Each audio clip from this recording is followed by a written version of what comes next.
listeners, wherever you are, welcome to that great show, LASU Icon, on LASU Radio 95.7 FM.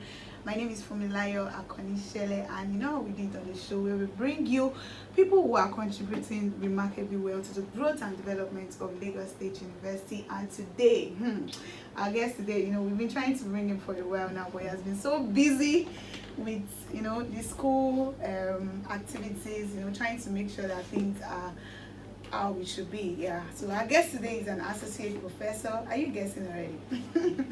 He's an associate professor from the Department of Political Science, Lagos State University. He also doubles as the current Dean, Student Affairs, Lagos State University. He served as a one-time General Secretary of the Student Union. He's no other person than our dear Dr. Abiodun, or let's say Professor Abiodun Fatai Abatan. We are so delighted to have you on the show. Thank you so much for coming around, sir. So how do you feel about, let's start from that. Okay, let's say, how do you feel today, like coming to the radio station? Well, absolutely, I feel great. I feel great because we've been trying to make time to be here. And the anchor of today's program happens to be my very precious one. And that's why I'm excited. I'm fired of being in your midst this morning. Yeah, and coincidentally, we even wore the same color. So right. Mine speaks. Yes. All right, thank you so much, sir. And moving away from that, let's talk about FASU games, because all through last week we were busy, Lagos State University, going to Unilag, doing all sorts of things. So, speaking about the performance of LASU students, as the Dean Student of Affairs, how do you feel about that? Was this something you were expecting, or it was below expectation? Well, thank you very much, students. I have a very huge role, massive role to play. And of course, we're extremely very happy for the turnout. We did very well, and then the perception across media spaces was very positive. That's great to hear. And so moving away from that, let's look at why we are here today. It's to celebrate an icon who is, the Dean Student Affairs. I would like to get to know you more. Where are you from? What's your background like? Which school did you attend? Let's know what our dear says, sir. Okay, thank you very much. My name is Dr. Abiodun Fatai Abatan. I'm from Ikorodu local government. Ikorodu Central for that matter. I attended Ipakodo Primary School, local government primary school, and from there I went to that same secondary of that Ipakodo Grammar School. Then consequently I entered LASU. Funny enough, I entered LASU when I was a bit, because when I finished my secondary school, I didn't had some issues to the extent that I had to work. I had to do some period of work before coming back to the university. But of course, the reason was basically because at the earliest stage of my life, I lost my both parents. So it's been very challenging at that point in time. But of course, I entered LASU with a renewed energy, renewed focus. I already determined for myself what I wanted from these academic institutions.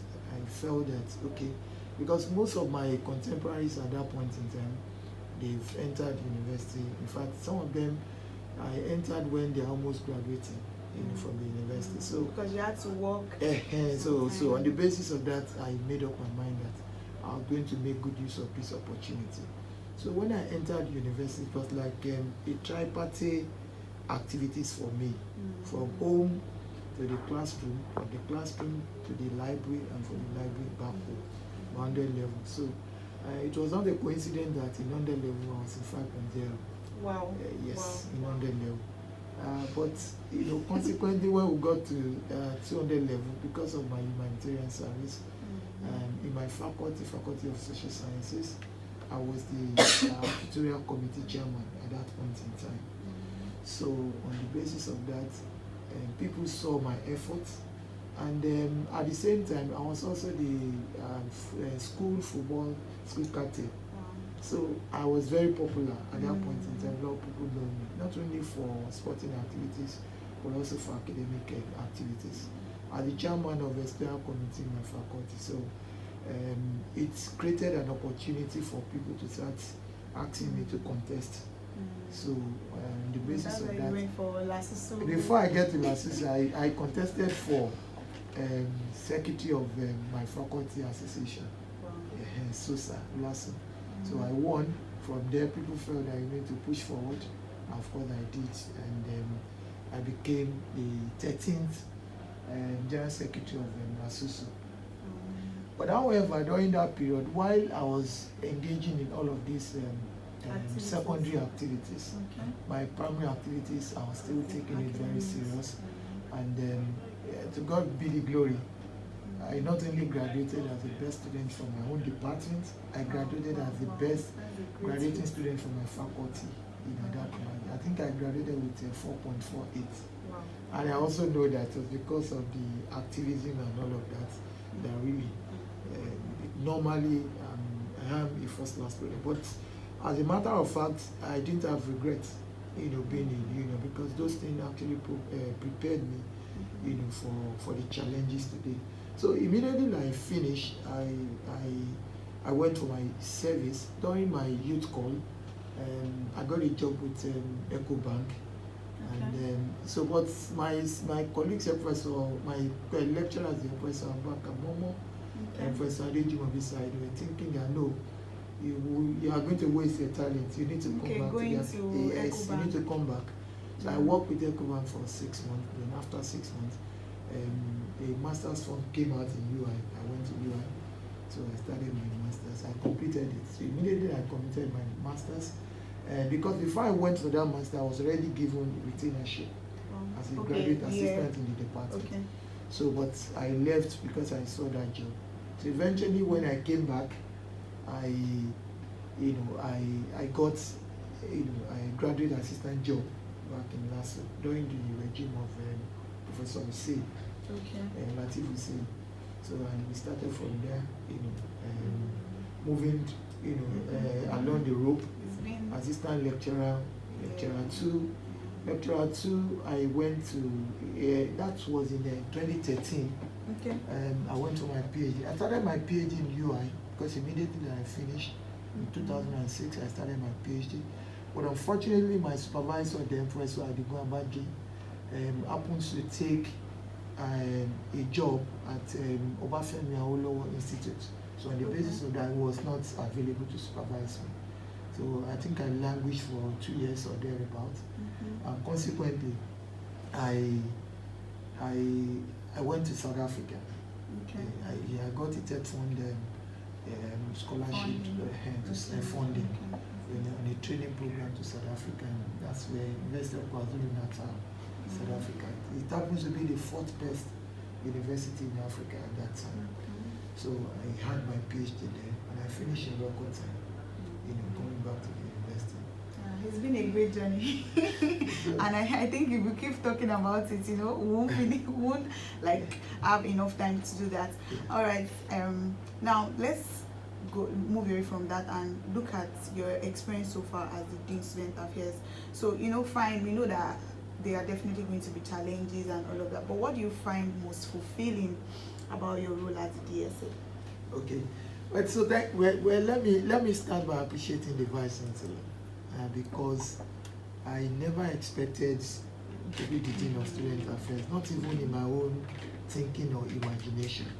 So it came as a surprise to me, and it's something that today I absolutely appreciate for the honor done by Vice Chancellor. So when I assumed that office, it was challenging. You understand? But of course, I had at the back of my mind that, okay, coming here, I didn't just want to come here. I need to be able to bring something to the table. I need to be able to change the directions here. Because when I came here, I realized that the Student Affairs Division does not have an identity. Identity in terms of the fact that most students don't even know where the Student Affairs Division is. I felt I need to redefine the vision and the mission statement of that division. I need to give it more mileage. I need to give it more visibility, because a lot of people don't even know. They don't know what we do. And one of the first things I did was to deconstruct the existing, mission statement and reconstruct it to the mission statement that reflect the agenda of the Vice Chancellor, and where I want the university to be, in the forthcoming period. And so, on the basis of that, we had a new mission statement which reads, we are committed to giving our students, our world-class students, a top-notch welfare services, supporting them in their academic pursuits, and they're strengthening, management policies and guidelines with a view to ensuring that we create an enabling environment, that is, that promotes, character development, innovations, character molding, and making academic and experience, student experience worthwhile. So with that, we also, had a number of values, system, value statements that really defines, what the student affairs is all about, and defines what we are actually doing. So if you get to student affairs division, the first thing you see our mission statement. You also see on the wall of our building our value system, what we stand for, what we do.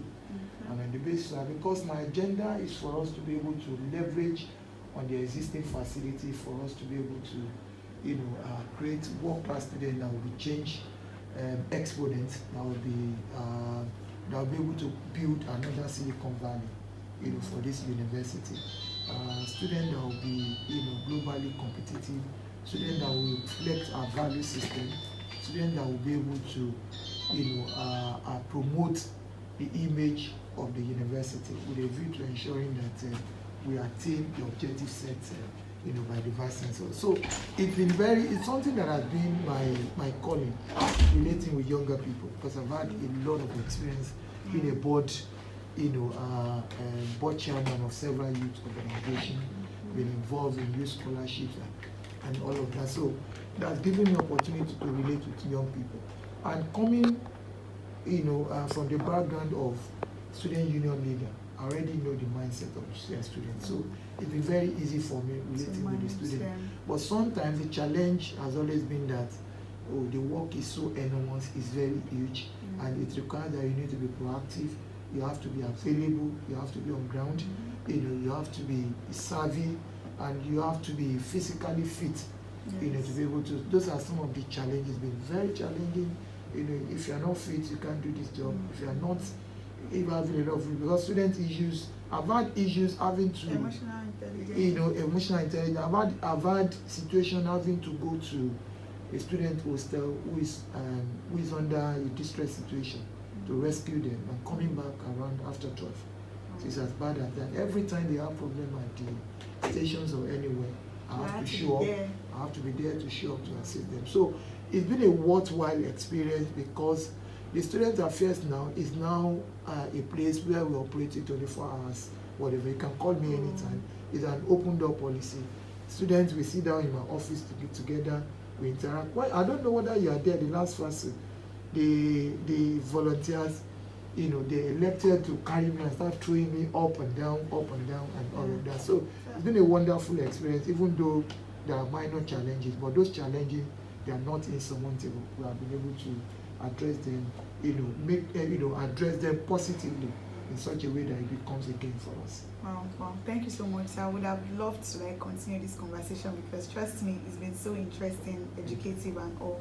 So we'll be wrapping up. So in just a sentence or in some few words, can you just advise young people out there who also want to, be like you, who want to model after your path? Well, thank you very much. Well, I think I've always said this times without number. Young people, they need to first of all identify themselves. Most of the young people today, they've lost themselves into the society, into a lot of menace. You need to identify yourselves. When you identify who you are, then you have to be focused. Focus is a key thing in life. When you are focused, you are able to straighten your agenda, you are able to straighten your career, and you have to ensure that you carry along with yourself integrity. That's something that is very key. And so for us to have a forward-looking young people, we need young people that will not only be committed to their studies, ensure that they improve their character, but young people that also, forward-looking, in a way that they not only contribute to the society, but also serve as the drivers of sustainable development in the society. All right, thank you very much, sir. So that's going to be all on LASU Icon this week. Join us next week as we enjoy a similar conversation or a greater conversation. Thank you. Bye for now. Thank you so much.